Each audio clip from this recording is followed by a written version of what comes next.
বৌদি তুমি এসেছো, আসো। আজকে না বৌদি তুমি এত সুন্দর রান্না করেছো না, খেয়ে মজা এসে গেল। অনেকদিন পরে তুমি এরকম রান্না করলে। থ্যাংক ইউ বোন। আজকে তোমার দাদার পছন্দের খাবার বানিয়েছি তো, এর জন্য। হ্যাঁ হ্যাঁ, খুব ভালো রান্না করেছে। কি যে রান্না করেছে! ঝাল আর মশলা দিয়ে রান্না করে রেখেছে। জানে আমি ঝাল খেতে পারি না। আমার গলা বুক সব জ্বলে যাচ্ছে।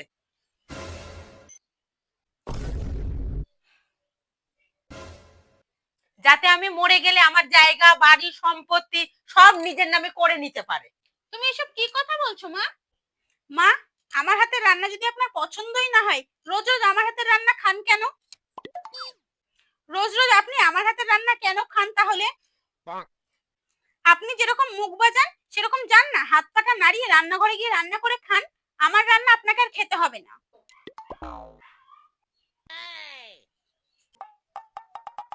মা, তোমার কি দরকার ছিল বৌদিকে এইসব বলার? কোনো দরকারই ছিল না এগুলো বলার। কদিন বাদে তো আমারও বিয়ে হয়ে যাবে, আমিও তো অন্য বাড়ির বউ হয়ে যাব। তখন যদি আমার শাশুড়ি মা আমার সাথে এইরকম ব্যবহার করে, তখন তোমার কেমন লাগবে বলো তো মা? এই তুই চুপ কর তো। কবে তোর বিয়ে হবে তার কোনো ঠিক নেই। এখনই তুই আগের ভাবনা ভেবে নিচ্ছিস। এখানে চুপ করে বসে থাক।